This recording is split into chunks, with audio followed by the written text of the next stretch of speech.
With teal. I'd go with teal. Hey, there we go. But like a very loose teal color. Mike, check. Kenyatta, yes, I can hear you. Check 1, 2, 2, 3, 4, 5, 6, 7. Testing 1, 2, 3. Mike, Amanda, and Rob bringing you the dream team here on a Thursday afternoon, I guess. We'll call it that for now.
Cape Coral, please, come here! Better stop! 31 foot, back in the canal, from Benicia Court. You can swim, but you can't hide how Cape Coral police tracked down a man who decided to jump in a canal. The Redneck Mud Park is back in action this weekend for another annual event. I'm Ashley Dyer, and I'll tell you how they're keeping it fun and safe in just a couple minutes. What angers me is there's a demand and pressure to put more and more entertainment and attractions to keep all the passengers busy. A Florida man injured after a cord snaps and sends him falling. What he's now saying about his cruise turned nightmare. NBC2 News at 11 starts right now. Well, take a look at your screen. This man, Christopher Feister Jr., thought he could get away from Cape Coral police by running, jumping, and swimming. Take a look. Cape Coral, please, come here! Better stop! Okay, here's what happened on March 13th. Just before 10 in the morning, Feister did not stop at a posted stop sign while riding his bike near Vincennes Court. So the officer confronted him while he took off. A few minutes later, a woman called police to report someone running through her backyard. That's when Feister jumped into the canal. He swam back and forth, trying to avoid officers. A half hour later, officers used their taser on the 24-year-old. Feister is at the Lee County Jail. Breaking news at 11, Southwest Florida Crime Stoppers needs your help looking for this guy right here on your screen. He's accused of using a fake $100 bill at Plato's Closet in Port Charlotte. This happened on March 16th. Call Southwest Florida Crime Stoppers if you know who he is. People in Charlotte County are getting down and dirty in the mud this weekend as the 10th annual Trucks Gone Wild event kicks off. Redneck Mud Park is known for its mud races and truck pulls, but when the events wind down, the party begins, and there have been issues with that in the past.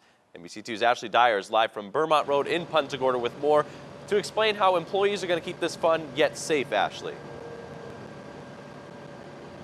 Yeah, Mike, well, deputies tell me it's that combination of alcohol, large trucks, ATVs, all those things that they're driving around in there that has caused some issues in the past. We've actually reported on a couple incidents involving drunk driving, as well as a death that happened back in 2015. But I did talk to the owner this morning, and he tells me that they are proud of the security that they have in place, and they're ready for a good time here at the event. Now, they do hire private security to deal with any issues inside the venue. However, deputies with the Charlotte County Sheriff's Office tell me they will respond if a crime is committed. And they also tell me they do wind up responding to a good amount of the events out here. Now, the Trucks Gone Wild event will have mega mud truck races, truck pulls, miles of trails, live music, and the parties that it is known for. The event just kicked off within the last hour, and it will run through the weekend. If you are coming out to have some fun in the mud, deputies do want to remind you that they're not going to tolerate drinking and driving. I'm live in Charlotte County this morning. Ashley Dyer, NBC2. All right, Ashley, thank you. Well, here's a news alert at 11:03. Just look at this absolutely incredible video. Firefighters putting out flames just engulfing a car in North Naples. We know the man got out of the car, but he was injured. This all happening on Immokalee Road near Ridge Road just before 10 last night. According to firefighters, the car caught on fire after rolling over. Well, this morning, a crash is under investigation in Collier County. NBC2 can confirm a woman was rushed to Lee Memorial after driving into a concrete barrier and almost into a canal. This happened in Golden Gate on 23rd Street Southwest. You can stay with NBC2 for an update on how she's doing. An oil spill this morning in Golden Gate is now cleaned up. You're taking a look at a picture from that area last night. The oil spilled at Golden Gate Parkway and Collier Boulevard. Crews tell us a tanker truck ruptured, spilling fluid all over that road, but everything right now is clear. One of the biggest aircraft manufacturers in the world is facing tough questions this morning. Boeing has been subpoenaed by the U.S. Justice Department. The probe is after 2 of their planes crashed, killing hundreds within the past 5 months. It's no small potatoes. Enormous amounts of taxpayer money that could be spent on other things. Boeing's certification and marketing for its 737 MAX planes are being looked at by the U.S. Justice Department. 2 have crashed in 5 months. Ethiopian Airlines Flight 302 earlier this month, and a Lion Air flight in Indonesia in October. We're united with our airline customers, international regulators, and government authorities in our efforts to support the most recent investigation, understand the facts of what happened, and help prevent future tragedies. But sources say the DOJ's criminal investigation started after the Lion Air crash. What happens, in fact, is that the measures taken by Boeing after the first accident were not enough to avoid the second accident. Analysts say a likely factor in the crashes, pilots and staff not trained properly. It must have been just horrifying in the cockpit for these professionals. I mean, it's been stated, well, it should have been a memory item. Well, clearly it wasn't. Also, a separate investigation is looking into whether acting Defense Secretary Patrick Shanahan violated ethics rules by boosting products from Boeing, his former employer, a claim he's denying. If that is true, he needs to be fired, and we need to find out why this happened. Officials are set to speak at a Senate hearing on air travel safety next week. That hearing will specifically reference the grounding of the Boeing 737 MAX aircrafts.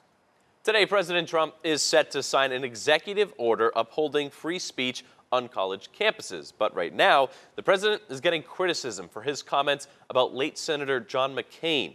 At a jobs event in Ohio, President Trump spent 5 minutes railing against McCain, giving an unverified Russian report to the FBI, as well as McCain's vote that saved Obamacare.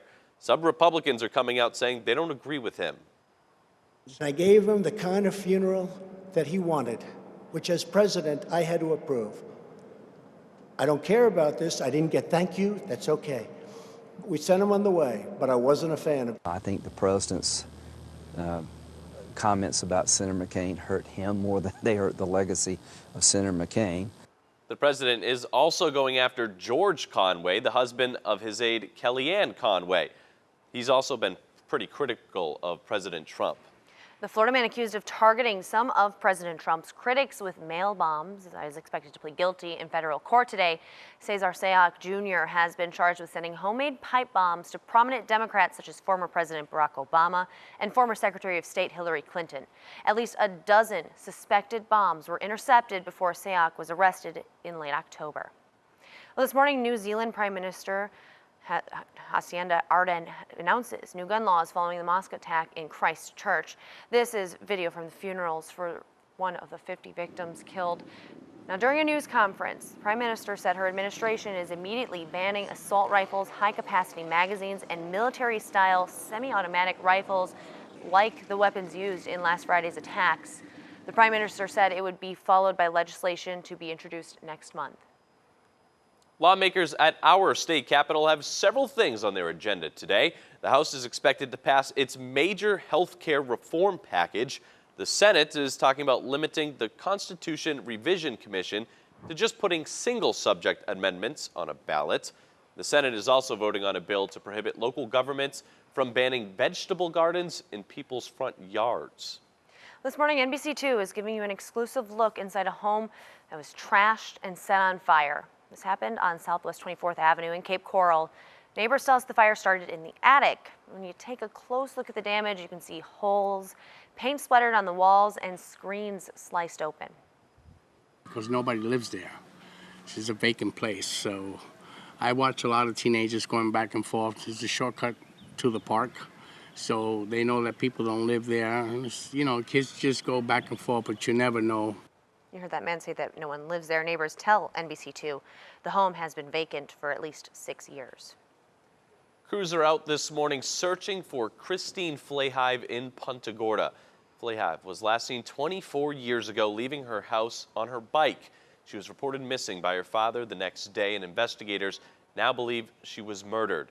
The Sheriff's Office Cold Case Unit is searching for any clues along Rollins Street. They will be back out there investigating in the next couple of hours. An absolute game changer. New technology gives first responders eyes on the scene before they even arrive. Straight ahead, how your cell phone can help save your life. A multi-million-dollar mansion in Port Royal sold and then demolished. Coming up at 11:30, I'll tell you what we know and show you what's left. All right, very big news. The weather is finally back to normal in Southwest Florida. That means the sunshine is back, the rain is out of here. We're talking about the weekend temperatures coming up in just a few minutes.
The Red Sox are coming off a win into their game today. They play the Rays tonight at JetBlue Park.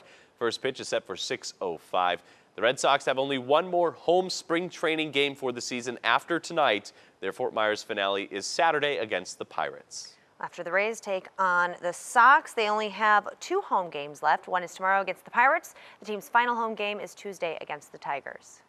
And we're not forgetting the Minnesota Twins. They unfortunately lost to the Pirates yesterday, but they have the chance to beat the Sox at home tomorrow. After that game, the Twins will have 2 more home games. One is Sunday against the Yankees. The finale is Tuesday against the Rockies. You know, I think that this is the first day of the week that I can say if you go to one of those games, you might want to have some sunscreen. Yeah, might be warm out there too. Yeah, time to bust out those shades again because the sunshine has returned with a vengeance here across the entire area, and it's looking to be just a beautiful, beautiful afternoon. So let's get right to it because I'm so excited to tell you about the nice weather today. If we can take the graphics here finally. There's a live look at the Naples Grand Beach Resort along the side of the Gulf of Mexico, and temperatures, as you would expect in this kind of weather pattern, are pretty comfortable. 71 right now in Fort Myers, 72 at the Bonita Springs area, and we're cooking away at 71 degrees right now in Naples. You'll notice when it comes to the wind today, almost everybody has this connection out of the north, and that will help to keep us looking good this afternoon as humidity stays low and comfortable. Temperatures also stay comfortable,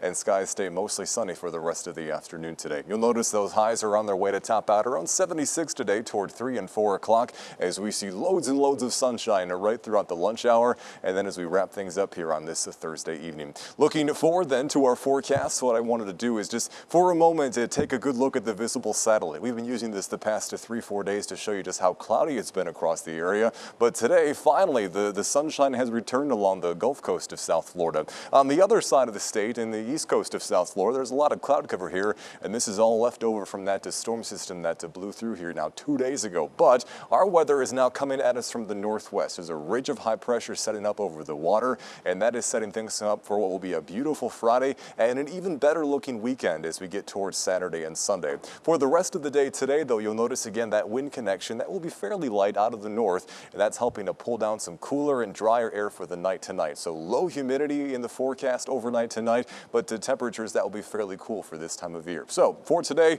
get outdoors and enjoy the sunshine. It feels like forever since we've had a good sunny day. Temperatures, like I mentioned, topping out near 76 this afternoon.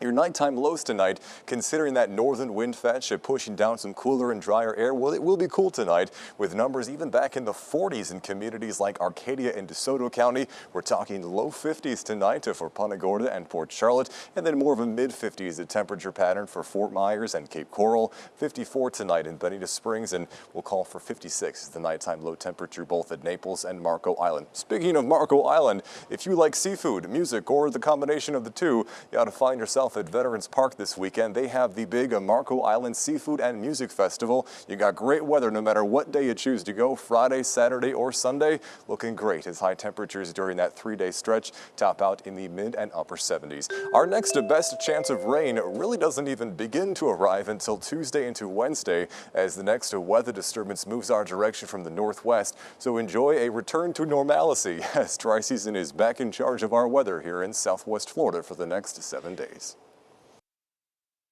Can you get a bird in the air for a trauma victim? Minutes and even seconds could be the difference between life and death in a moment of distress. And now new 911 technology could allow dispatchers to not only pinpoint your location, but also give first responders eyes on the scene before they even arrive. NBC's Kristen Dahlgren gives us an inside look. When a call came into 911 after a boat crash in South Carolina last month. We're in a boat crash on Arthur Street. Whereabouts on Archer Street? The only bridge on Archer Street. Archer Street? Dispatchers sent first responders to the wrong bridge more than a mile away from the crash. We have someone missing. Losing 28 minutes of valuable time that Mallory Beach's family says might have saved the 19-year-old. It's not the first time first responders have been left blind, unable to locate cell phone callers. But there's technology that could change that. It's called 911i and can locate you when you call 911 on a cell phone. It's been used in Europe for years and now is coming to the U.S. I'm in Manchester Township, New Jersey, the first in the nation to use the system. For this demonstration, all they know is I'll be calling with a simulated emergency, but they don't know where I am. I call their dispatch center. I don't know where I am. What I'm going to do is I'm going to send a link to your cell phone. It's going to come through your text message. As soon as I click the link, dispatch can see my exact location. And I can see that you're right in the wood line behind Boker Field. And they can also see what I see, accessing my phone's camera so the dispatcher can assess the scene in real time. Can you get a bird in the air for a trauma victim? They send a medevac helicopter. So there you see the chopper. It took them just a few minutes to pinpoint my exact location using the GPS on my phone. As Kristen Dahlgren reporting, will add a cost of less than $10,000 per year to police departments. This may just be what the future of 911 looks like. Again, the only state to have departments using 911i right now is New Jersey. Fort Myers City Councilman Kevin Anderson will host a community meeting tonight to discuss traffic concerns. The plan to put a roundabout on McGregor was shut down by the council earlier this week. Now tonight, you have a chance to give your thoughts and hear what others have to say about it. That meeting will be held at 6:30 at Thomas Edison Congregational Church in Fort Myers. From your Charlotte County News team, right now, pickleball committee leaders are coming up with a plan to deal with the noise problem. Tuesday, the committee approved a $4,000 funding plan that would go towards a sound study. This spending comes on top of $32,000 already spent on a sound barrier at Gilchrist Park. It's just like popcorn. Pop, pop, pop, pop, pop. The sound, if it really is bothering you, is, you know, a small price to pay for a lot of these people, and we're just trying to have fun and hang out together. City Council also approved plans to put a camera inside the sound barrier. It'll be used to monitor how long pickleball players are on the court. A California man is taking a unique approach to get back at his neighbors. Look at this.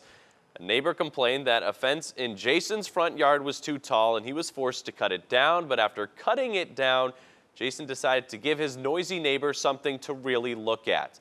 He decided to put these naked mannequins in his yard.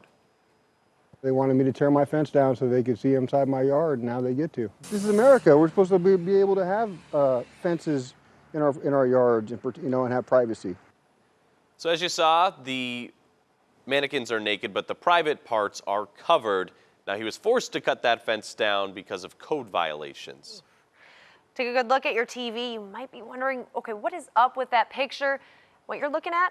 A bumbling burglar got himself stuck in a vent and obviously made it pretty easy for police to catch him. This happened at an office building in New York. Police say that the guy was, get this, he was stuck there for 3 hours.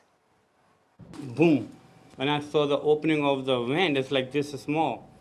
And how he fit in there? Like a mouse or something? You know? So I approached the guy and I asked him, hey, is everything okay? He said, yeah, I'm looking for a cat. Yeah, and he said he was from the fire department and all that, but obviously, and then he asked for a ladder. The burglar was rescued and then arrested. Gas prices are going up across the nation, of course, as spring arrives. According to Gas Buddy, the average price for a gallon of regular gas has surged to $2.58. That's the highest price since November. Gas Buddy says there are a couple of reasons for the increase. Consumers are driving more as the weather gets better and refinery capacity is an issue. Gas taxes, which vary from state to state, are also a factor. The average price for gas in Florida is above the national average at $2.60. Alarming statistics just released on America's drug epidemic. Coming up at 11, why more people are dying from fentanyl than ever before.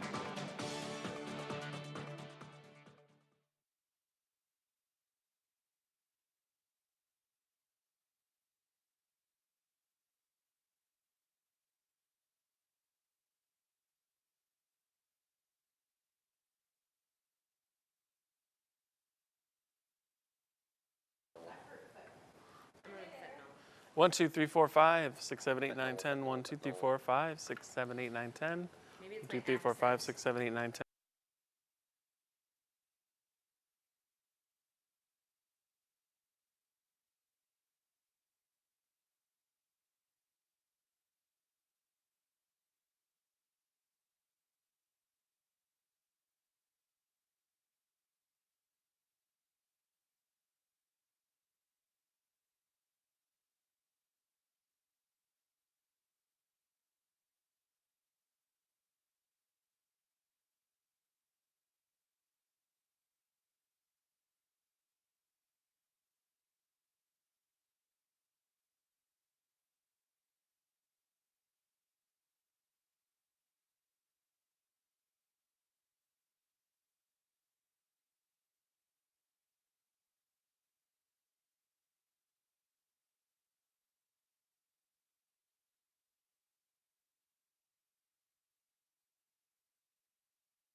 Coming up on 11:25, and it is time to take a look at this week's Florida Weekly, and we have the presentation editor, Eric Raditz, to tell us all about it. Hey, Eric. How's it going? Good to see you. Good to see you too. Yeah. Well, you know, so one thing that we see a lot of is traffic, and we talk a lot about what we can do to improve our traffic. One thing for sure is that there's some things that we can do nothing about. You know what? Just put in a podcast, put on some tunes, accept there's going to be traffic. But in another way, we found out that there are several operations that are underway now that engineers are trying to improve it. You may be surprised to find some of the methods that are already in place, and we let you know what we found out about easing traffic in Southwest Florida. I mean, it's a topic that I deal with every day. People saying, why is this road backed up? I don't know. Well, pick it up. Pick it up, find out a little about it. Find out more. We're also going to talk about businesses too, and some clubs and adult entertainment's doing pretty well in Southwest Florida. Yes, and so when we found out, we got to look pretty deeply into the adult industry in Southwest Florida, but also through all parts of the state, from Tampa to Miami and Key West. We found out we've uncovered quite a few things in this story that I wrote, but one big one is that they're doing well. Profits are as high as ever with many clubs in Florida. We reach out to owners of the businesses, and we find out just why.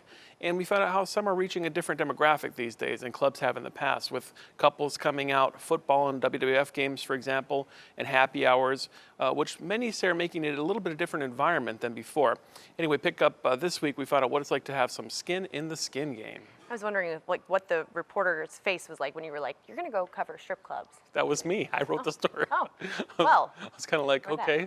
You weren't like super surprised? No, I mean, you know, it's a business story and the indulgent industry, so there you go. But we uncovered some really interesting things there. Okay, arts and entertainment. You're talking about how an writer is trying to make everything short, minimalism, which if you've never written anything, it's actually really hard to do. It's almost harder to write short than it is to write long because you have to be more precise and concise into what you're saying, and you have to get to the point more quickly. But we take a look at, if you've heard of Tom DeMarchi, who runs the Sanibel Writers Conference. Sanibel Writers Conference now in its 14th year this coming November. They bring some of the top authors from all over the world, so he's managed to be in this environment where he has these relationships with writers, and he gets getting to know them, and so he finally writes his own book. And we sit down with him, we find out some of his passions and the motives for his short story selections, and find out where those in the community can get to meet him and talk to him and pick up this book by Tom DeMarchi. Pretty cool stuff. And of course, every week, top picks. You got some good music. There's even some baseball in here. Are you surprised? There's always fun stuff to do in Southwest Florida. So pick up Florida Weekly. We not just have the calendar of a lot of things to do. We have some top picks. You've heard of Jefferson Starship. I'm sure you've heard of Tony Bennett. There's a vintage antique baseball game that's going to be played at Terry Park, which is really cool. The Lion King, the musical, is swarming into town, and much more. So pick us up online, on stands, on your device, free. FloridaWeekly.com. You know what they say about the best things in life? Free. They're free. Of course. All right, Eric, we will see you next week. It's a pleasure. Thank you. See you then.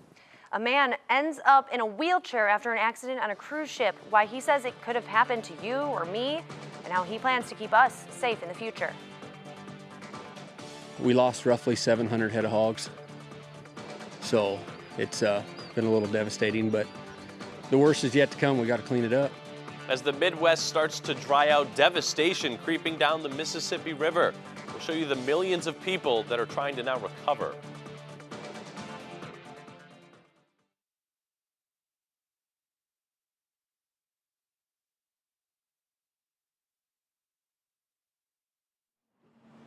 Of course. Testing 1, 2.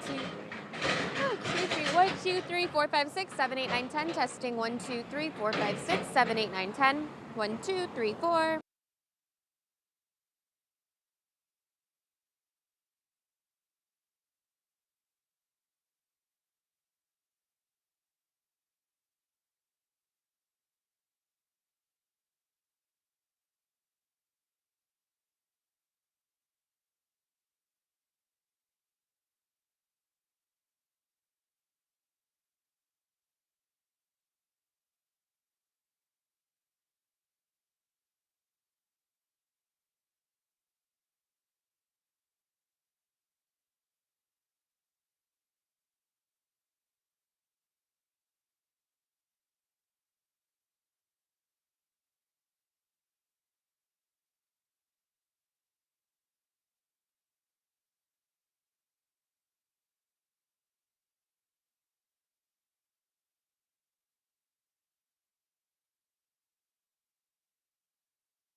It makes me uncomfortable, like knowing that these are the people teaching us and how they have a background with this stuff.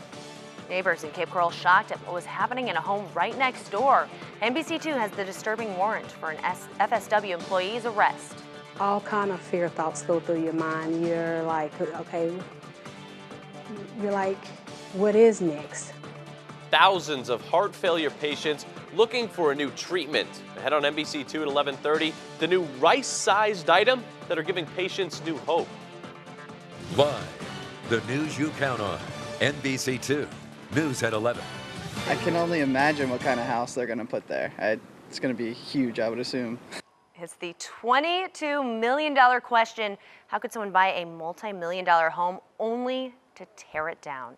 Someone bought this Southern Colonial Estate for $22.5 million in Port Royal, and now it's no longer there. That property is at 2440 Gordon Drive. NBC2's Edna Ruiz joins us live with what we know about the house and its new owners. Edna. Well, we're working to find out who bought the house and what plans they have for it. The county property appraiser's website, does not list the owners. So we're still working to find that out. But meanwhile, this is what the property looks like right now. As you can see, there's some debris removal, some tree removal happening right there. Now, this is just the entrance of the house. The house used to be behind those palm trees you can see there. Now, rewind to a couple of weeks ago, and it was this. If you're taking a look at your screen right now, a 6,200 square foot mansion with 3 bedrooms, 3 bathrooms, and a gorgeous view of the Gulf of Mexico. But it was clear the new owners who bought it in January had something else in mind. People who passed by have seen the house and they are seeing what's left of it, They say they're shocked and they can't believe that someone would want to buy a multi-million-dollar house only to get rid of it. I don't know. I don't know. I can't imagine doing that. I'm not sure. I can't believe that someone would buy a $22 million home and doesn't like it and just tears it down at that point. I mean, what could be wrong with the $22 million home? Now, this house is just a couple of houses away from another multi-million-dollar house that was demolished back in November. That one was sold for $48.8 million. Now, it's still unclear what the plans are for that house and this property as well. Of course, count on NBC2 to let you know, because I'm sure everyone that we've been talking to this morning wants to know what's going up here in place of that old mansion. I'm live in Port Royal, Edna Ruiz, NBC2. Proceed with caution. We really don't know how safe or how dangerous the activities are. A cruise vacation leaves a Florida man severely hurt, and now he's sending a warning to others. Casey Holliday was injured while going on this bungee ride. The cord broke while he was on a Royal Caribbean cruise. Now Holliday is demanding change so this doesn't happen to somebody else. Casey Holliday was on board the Mariner of the Seas with his friends and decided to use a brand new sky pad, but things went horribly wrong. The bungee cord snapped and the 26-year-old plummeted nearly 20 feet onto the hard deck below. Casey was a super athletic, active individual, healthy, and then in the split second, now he's looking at an injury that's going to impact him for the remainder of his life. Attorney Brett Rivkind says Holliday fractured his pelvis and he's now disabled. He's using a wheelchair and he'll likely need a hip replacement and lifetime therapy. So now he's suing Royal Caribbean.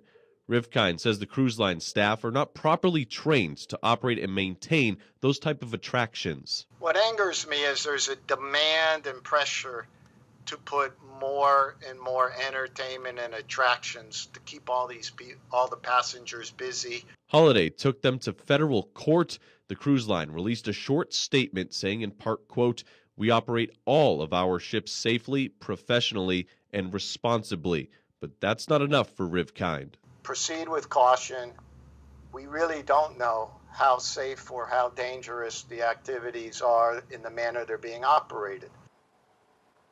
Right now, authorities are working to figure out exactly what went wrong. This morning, NBC2 is uncovering more about the arrest of a Florida Southwestern State College employee. We first brought you this story in our newscast Wednesday. Garnett Salman, the director of academic advising at FSW, is right here on your screen. He's accused of abusing and having sex with a teenage girl for 2 years inside his Cape Coral home. Salman also took the girl on work trips to have sex with her while employed at FSW. Cape Coral police arrested Salman at his home on Monday. A teenage girl came forward 5 months ago, accusing Salman of sexually abusing her. At the time, the victim was 13 years old. For the school, it's just to take seriously who they're hiring, maybe do some more background stuff with them and really consider who they're hiring for positions like these where they're working so closely with high schoolers, with college students. A spokesman for FSW tells us at one point Salman taught a first-year class at FSW. They say that class did not have any students on the roster who were minors. NBC2 is also updating you about a story we broke in our newscast on Wednesday in Collier County. Casey Hickok is facing murder charges, accused of killing his dad during a fishing trip. The 32-year-old is accused of hitting his dad with a boat alternator while his dad was sleeping. The victim, 54-year-old Robert Hickok. Family friends say that Robert was just trying to keep Casey out of trouble. I just heard that they were fishing and they had an argument and the son killed the father. To know how long they've been around each other all their life, and I'm watching he grow up and come around and kill the daddy. Well, Casey Hickok has been in and out of the Collier County Jail a handful of times. He was just released a few days before the murder. This morning, police need your help after a gun and bullets go missing from cars in a Cape Coral neighborhood. Police say this all happened Monday from Northeast 3rd Place and Northeast 21st Place. They say a gun was stolen from one truck and ammo was taken from another. Police tell us 56 guns have been stolen in the city in the first 3 months of this year. 15 of those were from cars. My first thought was, all right, maybe we're going to have some fake little gangbangers out here shooting someone up or shooting someone's house up with a magazine they potentially got out of my truck, and now all the spent casings have my fingerprints on them. Last year, 160 guns were stolen in Cape Coral. If you have any information on this case, you are asked to contact police. NBC2 is working to uncover more on why a business in Fort Myers was shut down. Here's what we know so far. A truck business was shut down for violating code and being unsanitary. Take a look at this video of the trash and oil all around the property. Officers showed up to First Class Trucking twice yesterday. It's on Cargo Street near Veronica Shoemaker Boulevard and Hanson Street. Now the owner of the trucking business is telling his side of the story. You can be on your property, you just can't be conducting business or cleaning up. I understand. Before you do anything and say everything, don't I have to have my days in court before you put the ordinance? We can go with anything. Do I have to have my day in court first? That's what the citation is. Okay, then that means before I go to court, this is not legal. According to the city code notice, the owner has about a month to get permits to clean this place up and become compliant with the code.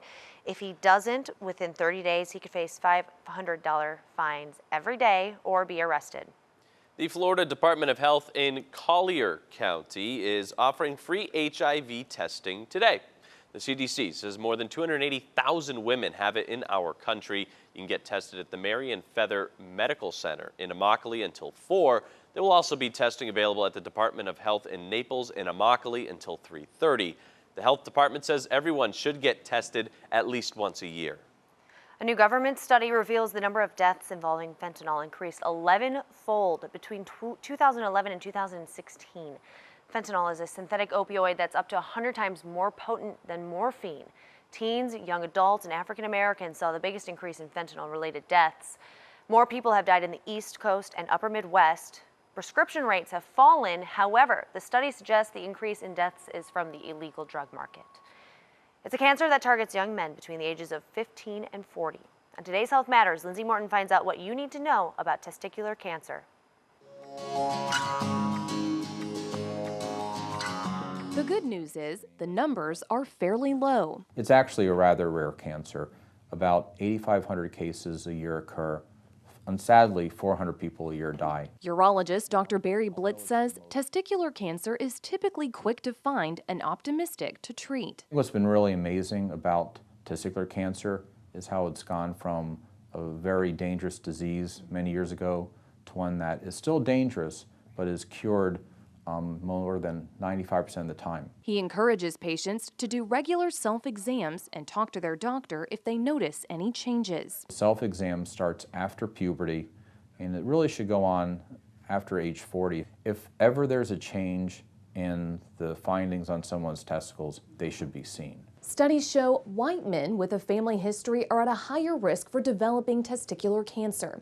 But if it's caught early, doctors say the survival rate is also high. Most of the time, surgery alone just to remove the testicle is good enough, but there are treatments that require radiation, surgery, and more aggressive sorts of chemotherapy as well. Making it important not to ignore any new symptoms. We usually use ultrasounds, not even CAT scans, for the initial evaluation. And if it shows that there's a solid mass in the testicle, then what we'll do is we'll draw some lab work and go to the operating room and we'll remove just that one testicle. Being in tune with your body and talking to your doctor is important to lowering your risk for testicular cancer.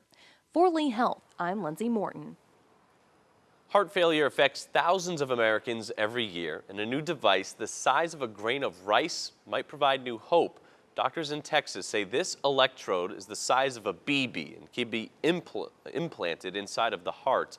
A transmitter near the ribs would send ultrasound pulses to the electrode to keep the heart pumping, and it could be a new tool in the fight against heart failure.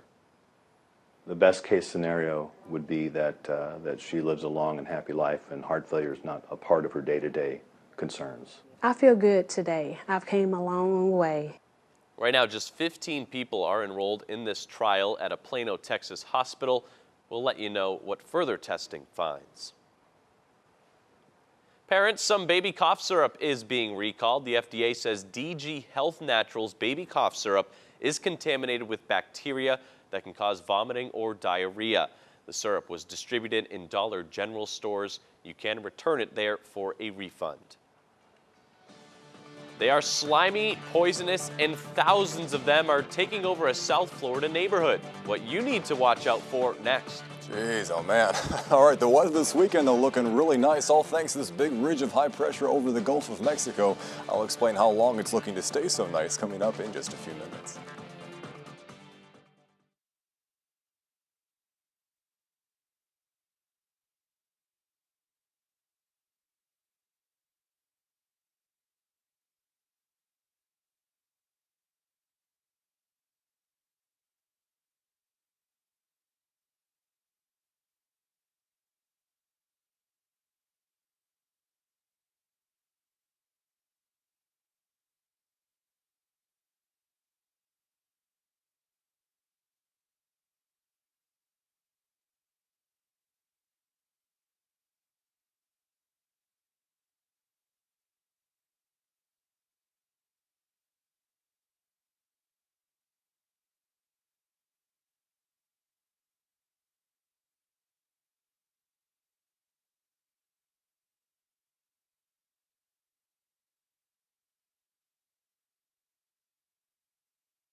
Well, if you were sort of missing the sunshine the past couple of days like I certainly was, I've got some really good news for you today because the sun has finally returned and it looks like it's going to stay in place here as we get toward Friday's forecast and the weekend forecast. Also looking to feature a whole bunch of sunshine here in Southwest Florida. You're taking a live look right now here from the top of the NBC2 radar in the city of Fort Myers. You're looking toward the north here, so toward, oh, there's a big bird that just flew by. That's pretty cool. Temperature-wise, though, right now, numbers range from the upper 60s to lower 70s in most neighborhoods. So 69 right now at Mariner High School in Cape Coral, 72 at Pelican's Nest Golf Club in Bonita Springs, and a 70 your current temperature right now at Punta Gorda Airport. They're nestled in the western side of Charlotte County. There really isn't much wind outdoors right now, but by this afternoon, toward 3, 4 o'clock, you may notice it being a touch breezy, especially if you're pinned up against the Gulf of Mexico, as the weather pattern is just totally turned around in the past 24 hours. That big weather system that brought us all the clouds and the overcast conditions and the rain this week, well, it continues to move further and further away from us, so its influence on us is a lot weaker today. Now we're getting more into a ridge of high pressure over the Gulf, and that's going to totally change around things the next couple of days. So do keep this breeze in mind if you're going out on the boat this afternoon. Look for north winds around 15 knots with 2 to 3 foot seas away from the beaches. That's just a moderate chop on the inland bays, rivers, and waterways. Overnight tonight, you'll notice that we hold on to a clear to mostly clear sky with very little in the way of cloud cover. So with that in mind tonight, it's going to be actually pretty chilly around here. 53 degrees in Fort Myers and Cape Coral. If you're watching in Punta Gorda or Port Charlotte, Northport, Arcadia, you could even see temperatures back in the upper 40s and lower 50s. Areas like Bonita Springs, Estero, Naples, and Marco Island, you'll be a touch warmer, dropping back between, say, 55 and 57 degrees overnight tonight. Now, for the weekend forecast here, I alluded to this ridge of high pressure as it moves over top of the Gulf of Mexico. This will kind of nestle its way over top of the Gulf, and as long as that ridge of high pressure is sitting there, our weather forecast is looking pretty good. Ridges of high pressure, when they're over the Gulf of Mexico, tend to give us more of a north and northwest wind, so that means that humidity will stay nice and low this afternoon and stay low through Friday as well, as it really isn't going to feel all too hot outdoors because high temperatures will only top out in the mid and upper 70s during the afternoon hours. In addition to the low humidity, you can expect lots of sunshine as we get toward Friday, and that kind of weather pattern stays in place for the upcoming weekend as well. So make some plans and enjoy the outdoors this weekend. Highs hitting 78 degrees on Saturday and up to 82 degrees on Sunday. All right, attention all millennials. If you were a big fan of that TV show, Friends, back in the, what was it, the late 90s and the early 2000s, you have got to come down to Fort Myers tonight at the Millennial Brewing Company. They're having a Friends Trivia Night. So are you guys Friends fanatics? For sure. I like Friends, but I don't think I'm on her level. We'll see how much Amanda knows then, because of course we got to get you ready. Warm-up question coming up at 12:15. I'll get you ready for Friends at Trivia here in Fort Myers, and we'll take a closer look at that weekend forecast as well. I know the answer. Oh, you'll be fine. You'll be fine. Talked up. All right, Rob, we'll see you in a little bit. Thanks. Historic floods are creating chaos in the Midwest. Millions of people are under flood warnings as crews now work to recover. Reed Binion has the latest. Devastation moving downstream. Sandbagging efforts are underway in Sioux Falls, South Dakota, as historic floodwaters flow south, further into America's heartland. City officials in Craig, Missouri urged residents to evacuate. Floodwaters breached a levee near the town on Wednesday. Illinois Governor J.B. Pritzker toured flooded neighborhoods in northern Illinois. High waters isolated neighborhoods and forced hundreds of people from their homes. It's going to recede a little bit, but it'll come back up, and I want everybody to be safe. Flooding is expected to continue for the next few days as the surplus of water runs down the Mississippi River. In Nebraska, residents are getting a look at what's left as the waters start to recede, leaving behind a grim reminder of the deadly power of water as farmers and livestock owners assess the destruction. We lost roughly 700 head of hogs, so it's been a little devastating, but the worst is yet to come. We got to clean it up. Livestock stranded by the high water received airdrops of hay from the state's National Guard. Locals say spirits are generally positive despite the damage and loss. Neighbors are helping neighbors as the community works to rebuild. You know, like anything, we're in Nebraska. We're going to bounce back. Okay, thousands of poisonous toads. Look at all of them. They're taking over South Florida. This is in Palm Beach Gardens. But bufo toads are an issue that we deal with in Southwest Florida. Cane toads or bufo toads, there's so many of them. They're toxic. They can kill our dogs and other pets. They started showing up in the East Coast neighborhood last Friday. They're clogging swimming pools and covering driveways and patios. People are worried the toads are only going to multiply. I'm worried about people's pets. I'm worried about, they're saying that the babies will eventually die off. I'm concerned if that's actually true or if they're going to turn to adult bufo toads and take over the neighborhood. Yeah, usually we see like 1 or 2 in our neighborhoods in Southwest Florida, but there are so many of them. And the woman you just heard from says that she's seen massive amounts of toads everywhere, saying you can't even walk through the grass without stepping on them. Ugh. Well, this morning we have some tips in case you run across something like this. You can see it there on your screen. A Cape Coral woman found a scorpion in her bathroom. We talked to experts. They say it's all about location. If your area or the area around your house is waterlogged, chances are a scorpion will try to take shelter under your roof, and then once inside, they're commonly found in bathrooms, piles of laundry, or even shoes. So the woman who found this one says that it certainly scared her and her pets. I mean, I heard that they can be semi-poisonous, more like a pretty bad bee sting or something like that, but then we have animals too, and, you know, I was worried about the cat and the dog and one of them finding one. Fortunately, while all scorpions can deliver a painful sting, none of the 3 species that live in Florida are deadly. So experts say if you find a scorpion, you could try to take it outside, and if you've been stung by one, they say to wash the area with soap and hot water. Covered that story before, and actually the smaller ones are more dangerous than the bigger ones. Well, right now, the finishing touches are being done for the Atlanta Braves' new baseball stadium in Northport, just in time for the team's first spring training game at Cool Today Park on Sunday. NBC2 is taking you inside early. The $125 million stadium can fit 8,000 people. It has a massive scoreboard, a state-of-the-art clubhouse, and 6 backfields. The city of Northport paid $4.7 million to get the stadium. The rest of the bill is from the state and Sarasota County. The Braves say that they're working hard to get ready. It's a mad scurry. It's a 24-hour process. People aren't getting much sleep. We're working around the clock to tidy it up and finish all the loose ends. We like baseball, and we're looking forward to the opportunity to have the Braves here. It's a great opportunity for the area. Looking good so far. Well, unfortunately, Sunday's game is sold out. The Braves plan to play all of their spring training games there next season, though. What's the point? Just causing damage, and people own these businesses, and it's sad. Busted for change in Cape Coral. Straight ahead, even more reasons why we should all be locking our car doors.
Okay, 2 men in Cape Coral caught ransacking through cars at Caliber Collision off Vizcaya Parkway.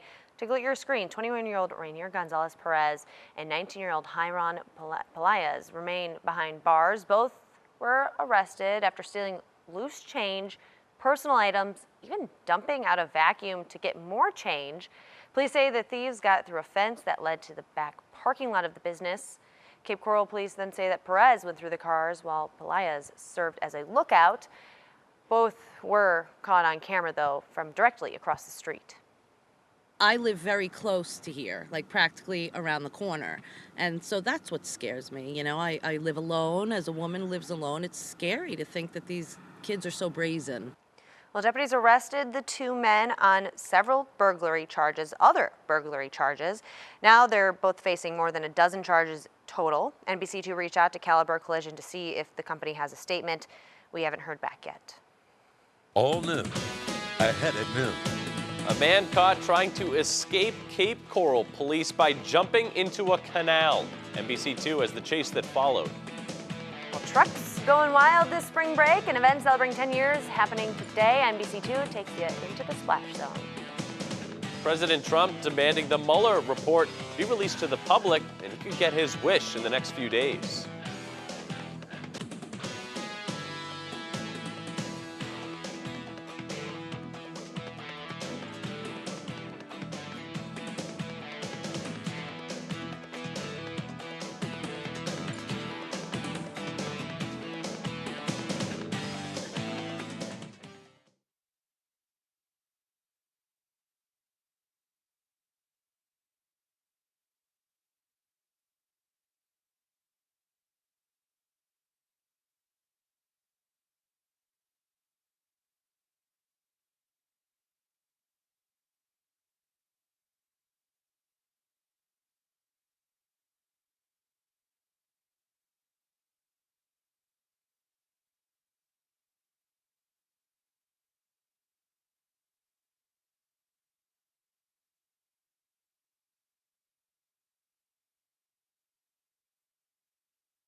Live, the news you count on. NBC2, News at Noon. Cape Coral man taking drastic measures to try to escape from police. His plan, however, ending all washed up. A huge event creating some heavy traffic in Charlotte County today. What leaders there are doing to keep everyone safe during the fun time. And President Trump demanding the public see the Mueller report, but could we be seeing it sooner than expected? The News at Noon starts right now. From your Cape Coral News team, police arresting a man who tried to escape them by jumping into this canal. This happened on Vincennes Court and Miramar Street. You can see police tried to stop 24-year-old Christopher Pfister Jr. for riding past a stop sign on his bike. He was eventually tased and taken into custody. He's now facing 3 charges. From your Charlotte County News team, if you've ever been to Redneck Mud Park in Punta Gorda, you know they're all about a good time in the mud. Today, their Spring Break Trucks Gone Wild event kicks off. It's known for truck pulls, mud racing, live music, and parties. But in the past, the combo of all these things have gotten them into trouble, and on more than one occasion. NBC2's Ashley Dyer is there now with a reminder from Charlotte County deputies. If you're coming out to get down and dirty in the mud this weekend, the Charlotte County Sheriff's Office wants to remind you they will not tolerate drinking and driving. And we have reported on incidents in the past involving drunk driving, as well as a death that happened back in 2015. Deputies say this event will have private security inside the venue, keeping a close watch on everything. But if a crime is committed, CCSO will respond. The Trucks Gone Wild event will have mega mud truck races, truck pulls, miles of trails, live music, and parties. Now, I did talk to the owner here, and he says he's proud of the security they have in place, and he's ready to have a good time this weekend. In Charlotte County, Ashley Dyer, NBC2. Also from your Charlotte County News team, the cold case unit is back out in Punta Gorda, continuing their search for Christine Flahive's remains. They're out on Roland Street in the woods there. Flahive was last seen 24 years ago, leaving her home on her bike. Her dad reported her missing the next day. Charlotte County deputies are looking for a man caught on surveillance using a fake $100 bill to buy pants. This happened at Plato's Closet in Port Charlotte. If you recognize this man, please call the Charlotte County Sheriff's Office or Crime Stoppers. President Trump pushing for the Mueller report to be made public. The investigation results possibly arriving on the Attorney General's desk in just a few days. NBC's Peter Alexander reports from Washington. President Trump's waiting game. No collusion, no collusion. I have no idea when it's going to be released. But with anticipation growing that special counsel Robert Mueller could wrap up his report any day now, the president now says he wants it made public. I think it's ridiculous, but I want to see the report. Let it come out. Let people see it. The Mueller investigation was authorized nearly 2 years ago by the president's own Justice Department with bipartisan support. Its legitimacy upheld by multiple judges. Its mission to investigate Russian influence in the 2016 election and possible collusion between the Trump campaign and Russian officials. Mueller's team has already indicted or received guilty pleas from at least 34 people, including the president's former personal lawyer, Michael Cohen, his former national security advisor, Mike Flynn, and his former campaign chairman, Paul Manafort. The allegations wide-ranging from making false statements to campaign finance violations. So far, there have been no charges alleging coordination between the campaign and Russia. The president's accusing Mueller of personal bias without offering any evidence. I know that he's conflicted, and I know that his best friend is Comey, who's a bad cop. Despite President Trump's relentless attacks, a majority of Americans, 6 in 10, say they have confidence in the fairness of the investigation, according to a new Associated Press poll. Once the Attorney General receives the special counsel's confidential report, it'll be up to him, William Barr, to decide how much of it to make public. He said he wants to release as much of the report as he can by law. House Democrats have already signaled they may subpoena the report, and possibly Mueller too, should Barr decide to keep the report private. As Peter Alexander reporting, New Zealand Prime Minister Jacinda Ardern announced new gun laws after 50 people were killed in shootings at 2 mosques last week. New Zealand will ban military-style semi-automatic and assault rifles. The Prime Minister expects the new laws to take effect by April 11th. With a population of less than 5 million people, New Zealand has an estimated up to 1.5 million guns, more than 13,000 of them military-style semi-automatic weapons. The man accused of sending bombs to prominent Democrats last October is in court today. 56-year-old Cesar Sayoc is expected to plead guilty in federal court. He faces several federal charges for mailing 16 bombs to prominent Democrats like former President Barack Obama and former Secretary of State Hillary Clinton. None of the bombs detonated and nobody was injured. Today, Arizona Senator Martha McSally is expected to give an update on action she took to combat sexual assault in the military. The retired Air Force colonel revealed at a congressional hearing last week she is a military sexual assault survivor. Advocacy groups are hoping Congress passes a bill to change how sexual misconduct is handled in the armed forces. The U.S. Department of Justice has subpoenaed Boeing after 2 of its planes crashed in 5 months. The department's criminal investigation started after the October crash of a Lion Air flight in Indonesia. Analysts say insufficient training was likely a factor. A separate investigation is looking into whether Acting Defense Secretary Patrick Shanahan violated ethics rules by boosting products from his former employer, Boeing. He is denying that claim. It must have been just horrifying in the cockpit for these professionals. I mean, it's been stated, well, it should have been a memory item. Well, clearly it wasn't. Leaders from the NTSB, FAA, and Department of Transportation will speak at a Senate hearing on air travel safety next week. The hearing will reference the grounding of the Boeing 737 MAX aircrafts. U.S.-backed Syrian forces took control of an ISIS encampment in eastern Syria after hundreds of militants surrendered overnight. A spokesman signaled this is the group's collapse after months of resistance. A group of suspects involved in a January bombing that killed 4 Americans in northern Syria were among the people captured. Taking control of the camp was a major advance, but not the group's final defeat. Heavy hail hit parts of Southern California, making the first day of spring actually look more like winter. Places like Long Beach saw the hail actually pile up like snow. Heavy rain that came with part of that storm flooded streets and highways, trapping many drivers during their evening commute.